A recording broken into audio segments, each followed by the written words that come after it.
반갑습니다. 모세오경이 잘 끝이 났고 이제 여호수아로 이제 시대적 변천을 시작하는 책을 이제 우리가 보게 되는데 저와 여러분이 잘 아는 여호수아서입니다. 히브리 성경에서도 말씀드리지만 히브리어 첫 단어를 따는데 예호수아라고 이렇게 이름이 지어져 있습니다.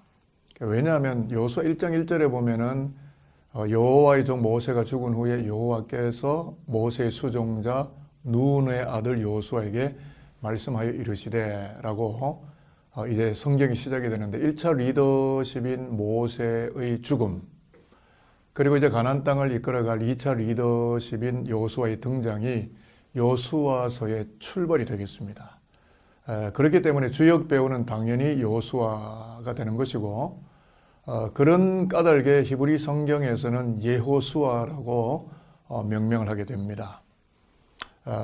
사실은 이 여호수아서는 이 아브람, 이삭 또는 야곱 또는 요셉 이런 4대 족장들에게 약속을 하셨고 또 모세에게도 명령을 하셨던 약속의 땅인 가나안에 들어가기 전에 준비 상황, 또 전쟁, 또 지파별 땅 분배, 그리고 언약에 대한 재갱신, 그리고 그 언약에 대한 이스라엘의 충성에 대한 내용들이 전반적으로 수록이 되어 있다고 보시면 될 것 같습니다. 소위 우리가 70인역인 septuaginta에서는 이에수스라고 적었습니다. 여호수아의 이름이 여러 개가 있는데 여호수아 신명기 3장에 나오고요, 또는 호세아 신명기 32장에 나오고요, 또 예호수아 여호수아 1장 1절에 나오고요, 또는 예수아 느헤미야 8장 17절에 나오고요. 이렇게 다양한 형태로 여호수아의 이름이 불려지는데 그 이름의 뜻은 여호와가 구원하신다 또는 주님은 구원이시다라는 뜻이 되고요.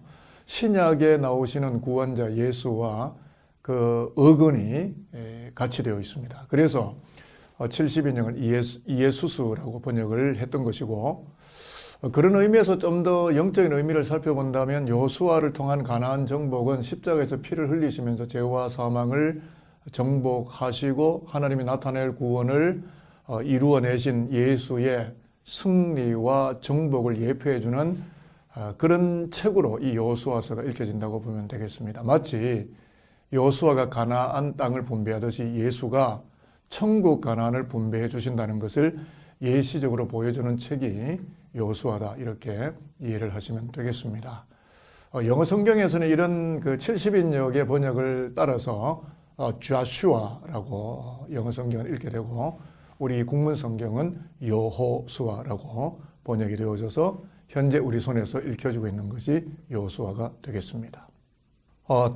또 하나 이제 우리가 여호수아를 읽으면서 살펴보는 내용은 뭐냐면 여호수아가 세 개의 큰 테마로 집필이 되어 있다고 보시면 이해를 돕는 내용이 되지 않을까 생각을 합니다. 여호수아서에 나타난 세 개의 테마는 뭐냐면 요단강 도하예요. 소위 트랜스 요르단이라고 하는데, 하나님이 요단강에 함께 들어오시고 요단강을 넘어가시는 과정 속에 함께 하셨다. 그래서 요단강 도하가 첫 번째 테마가 되겠고요. 두 번째는 세 차례에 걸쳐서 이루어지는 가나안 부족과의 전쟁 상황. 그러니까 하나님이 전쟁에 능하신 하나님으로서 이스라엘의 약속의 땅 정벌에 함께 참석하셨다. 그러니까 두 번째 테마가 되겠고요. 세 번째는 이제 그런 전쟁을 승리로 이끈 후에 세겜 카비넌트라고 하는 것인데 세겜 언약을 여호수아가 수립을 하고 거기에 온 이스라엘과 또 장로들과 백성들이 하나님께 대한 죽은 충성을 맹약하는 그런 내용으로 세 가지 테마가 여호수아의 전체적인 골격이다, 이렇게 이해를 하시면 좋겠습니다.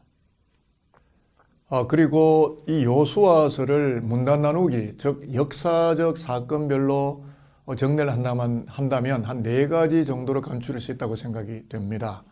그러니까 1장에서 5장까지는 여호수아가 이제 소명을 받고 여리고성에 정탐꾼을 보내고 또 여리고성 기생 라합이 정탐꾼을 받아들여지는 이야기, 또 요단강을 도하하고 길갈에 기념비를 세우고 또 길갈에서 집단 할례를 하고 또 여호와의 군대 장관을 여호수아가 직접 만나는 이런 이야기가 가나안 전쟁을 준비하는 상황이라고 보시면 좋을 것 같고요. 그 다음에 이제 6장부터 12장까지는 그야말로 가나안 남부전쟁, 북부전쟁, 중부전쟁이라고 하는 세 개의 전쟁이 이루어지고 여호수아가 총사령관으로 또 전투사령관으로 우리가 잘 아는 여리고성을 점령하는 문제라든지 아이성을 함락하는 문제라든지 이런 전쟁들이 이루어지는 내용들이 12장까지 구성이 되어 있고요. 그 다음에 이제 13장부터 22장까지는 주로 전쟁에서 이겼고 이제는 땅을 차지했고 토지를 분배하되 각 지파별로나 전공에 따라서 요단강 동편 또 들어와서 요단강 서편의 땅을 전체적으로 정착시키는 정착화 작업이 이루어지고 있다고 보면 좋겠고요. 그게 추가적으로 우리가 이해할 거면 도피성을 이제 만들어요. 죄인들이 피할 수 있는 도피성, 물론 예수를 예표하는 거죠. 그리고 레위 자손들의 거처도 따로 마련하는 이런 성읍을 만드는 작업이 이제 22장까지 나오고요. 그 다음에 23장부터 마지막 24장까지는 세겜 언약을 이끌어 가시는 여호수아의 리더십이 나오는데 여호수아가 이제 나이가 많이 들었습니다. 이제 전공을 세운 전투사령관이긴 하지만 세월의 장사 없다고 이제 하나님 품으로 가야 됩니다. 그래서 세겜 언약을 구성하고 또 고별사를 하고 그런 다음에 여호수아의 죽음 그리고 110세의 여호수아의 장례식 이렇게 해서 여호수아는 총 대단원의 막을 마무리한다. 이렇게 전체적으로 여호수아를 이해하시면 좋겠습니다. 네 번째는 여호수아에서의 기록 목적입니다. 사람 다 태어나면 존재 목적이 있듯이 여호수아가 태생하는 목적이 있는데요. 이거는 언약과 사실 연계되어서 이 여호수아서를 이해를 해야 됩니다. 여러분 횃불 언약, 저 풀무불 언약이라고 들어보셨죠? 창세기 15장에 하나님께서 아브라함에게 하셨던 언약입니다. 무슨 말이냐면 너의 후손들이 하늘의 별과 같이 땅의 모래와 같이 죽다고 많아진다. 그리고 너희들이 가나안 땅으로 간다. 약 676년여 전에 하나님이 아브라함에게 하셨던 약속이 비로소 어디에 와서 이루어지느냐 하면은 여호수아가 가나안 땅을 정벌하게 됨으로써 이루어지게 되는, 그러니까 쉽게 말씀드리면 여호수아가 가나안 땅을 정복하고 또 정착시키는 작업을 하지만 어떤 의미에서는 엄정하게 영적인 맥락에서 들어가서 본다면 하나님의 언약의 절차와 약속의 규례를 따라 여호수아와 갈렙이 주도적으로 전쟁에 참석을 하고 약 16년간의 정복 전쟁이나 분배 과정을 통하여 이루어졌다. 결국 이 모든 역사의 무대의 주인은 하나님이셨다. 이걸 지금 보여주기 위해서 기록된 것이 여호수아서다라고 이렇게 보시면 되고요. 출애굽의 죄의 속박으로부터 탈출이라고 이해를 한다면 광야 생활은 언약 백성의 약속의 땅 가나안으로 들어가기 위해서 맹훈련을 받는 여정을 보여주는 것이고, 가나안 입상과 정착을 보여주는 여호수아서는 결국 하나님의 약속에 순종함으로써 이루어지게 되는 언약 백성들의 믿음의 승리의 역사를 보여주는 것이 기록의 목적이다라고 하겠습니다. 다섯 번째 또 하나 우리가 찾아볼 내용은 뭐냐면 이 여호수아서의 기록 연대, 그리고 여호수아서의 저자는 누구냐. 여호수아의 이름이 나오니까 당연히 여호수아겠죠. 그런데 여호수아 마지막 부분을 가면 여호수아의 죽음이 보도되고 있는 걸로 봤을 때는 주로 여호수아가 다 저자로서 기록을 했겠지만 익명의 저자가 또 있을 것이다 라고 학자들은 그렇게 추정을 합니다.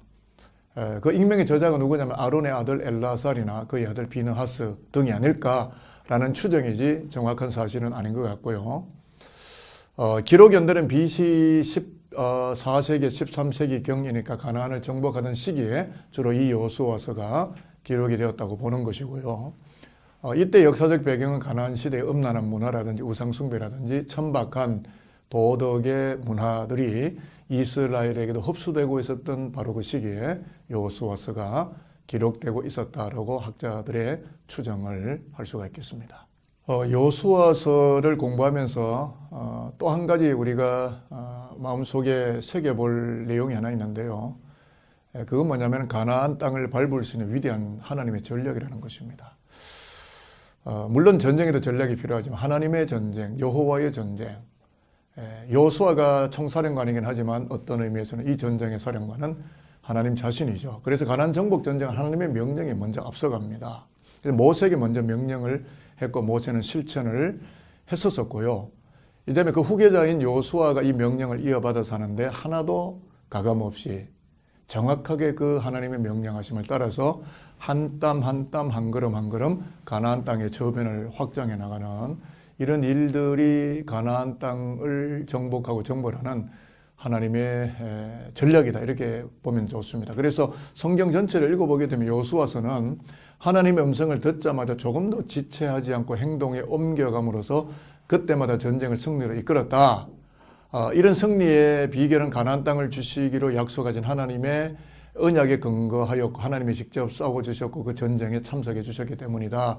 이런 내용들이 나오는데 예를 들어보면 가나안 남부, 북부, 정부 전쟁이 이제 여호수아 6장부터 시작이 되는데 여호수아 6장이 여리고 전투 아닙니까? 여리고 캐슬은 난공불락의 요새입니다. 이 성은 누구도 못 무너뜨려요. 그런데 하나님이 똥땅지 같은 명령을 하죠. 여리고성을 매일 돌아라.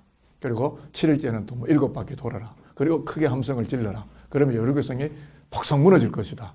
이런 그 똥단지 같은 명령이 어디 있습니까? 그런데요. 여호수아를 가만히 읽어보게 되면 그 맥락에 흐르는 힘이 뭐냐면 그러한 정말 이해하기 어렵고 군사학적으로도 정말 받아들이기 어려운 그 여호와의 명령하심을 이스라엘 백성이 순종하고 나갔다는 것이고 여리고성은 무너졌다는 거예요. 여러분 여리고성이 무너지지 않으면 가나안의 진입은 불가능해요. 남부 북부 이 중부 전쟁이 이루어지지도 않고 세겜 언약으로 가는 하나님의 언약 갱신도 이루어지지 않습니다. 그러니까 요지가 뭐냐 하면 순종으로 가나안 땅을 밟다. 순종이라는 염색약으로 이스라엘 공동체를 물들이다. 순종 그것만으로 밟아가는 가나안 땅의 위대한 승리. 이런 것들이 여호수아서에 흐르고 있는 아주 거룩한 믿음의 정신이라고 보면 좋겠고요. 또 한 가지는 유목문화권에 있던 이스라엘이 이제 40년간의 이 유랑민의 생활을 이제 마치고 농경사회로 가서 정착을 하지 않습니까? 그 과정 속에 누가 계신가? 하나님의 명령이 있었고 그 명령에 순종하는 이스라엘이 있었다 하는 것이고요. 또 한편으로는 참 이것이 하나님의 은혜인데요. 그 당시에 정치적으로나 사회적으로나 가나안 땅은 매우 불안한 상황에 있었고 문화적으로 볼 땐 철기 문화를 가지고 있었으니까 유목민이 철기 문화를 이길 수 없어요. 그런데 하나님이 그러한 어수선한 가나안의 역사의 혼잡함 그리고 하나님의 엄정한 명령 그 명령에 대한 이스라엘 백성들의 순종 이것들이 하나로 이루어지면서 급기야는 약속의 땅에 들어가게 되었고 그것은 하나님의 섭리였으며 하나님께 순종함으로 미래가 열렸고 승리가 왔고 새로운 소망을 쟁취하는 거점지가 가나안 땅에 하나님의 땅이 열리게 되었다. 이렇게 이해하시면 여호수아를 매우 잘 읽는 것이다 하겠습니다. 이제 마지막 한 부분만 말씀을 드리고 여호수아 개관을 마치려고 하는데요. 여호수아서의 가장 핵심이 뭐냐 하면 가나안 유업 그리고 천국의 유업으로 오시는 예수 그리스도가 서로 매칭되고 있다라는 겁니다. 하나님이 아브라함의 후손들에게 가나안 땅을 주시겠다 언약하셨잖아요. 그것이 모세를 거치고 여호수아를 거치고 비로소 그 땅이 하나님의 언약 백성들의 땅이 되는데 여호수아서를 한 문장으로 줄이라면 그 땅을 그들이 소유하다. 그들이 그 땅을 밟다. 이렇게 축약을 할 수가 있겠는데요. 언약 신학 입장에서 볼 때는 여호수아서의 핵심 주제는 예수 그리스도 안에서 반드시 얻게 될 영원한 유업에 대하여 예표적으로 보여주는 역사적인 사건이 있는 책이다. 이렇게 이해를 하시면 좋을 것 같습니다. 왜냐하면 여호수아 이름이 서두에 제가 말씀을 드린 것처럼 호세아, 여호수아 그리고 결국은 예수로 연결되는 그리스도를 예표하는 존재로 여호수아가 이해가 되기 때문에 이 여호수아서는 그리스도 예수라는 유업을 주시고자 하시는 하나님의 거룩한 뜻과 목적과 부르심과 약속의 성취가 있는 책이다. 이렇게 이해를 하시면 되겠습니다. 특히 라합이 성문 밖으로 붉은 줄을 매달지 않습니까? 또 여호와의 군대 장관을 만난다든지 축복과 저주의 산인 그리심산과 에발산이라든지 도피성 제도라든지 이 모든 것들이 여호수아 안에 예수 그리스도의 예표적인 그림자가 들어있다 이렇게 이해를 하시면 여호수아서와 예수 그리스도가 잘 연결이 될 것 같습니다. 자, 그러므로 결론적인 부분인데요. 가나안의 전투 사령관으로 뛰어다녔던 여호수아를 통하여 기록되어진 여호수아서를 저와 여러분이 읽어나가면서 가나안을 허락하신 하나님의 언약을 믿고 순종하는 천국 가나안을 주시는 하나님을 신뢰하면서 살아가는 큰 은혜가 여러분에게 있었으면 좋겠고요. 또 약속은 주어졌지만 가나안 토착민 또 원주민들과 끝까지 맞서 싸워야만 그 땅이 약속의 땅이 되었던 것처럼 언약의 십자가를 강하게 붙들고 눈 감는 날까지 영적 전투마당에서 이 전투의 사령관으로 십자가의 백성으로 능력 있게 살아가는 저와 여러분이 되셨으면 참 좋겠다 하는 마음이 있고요.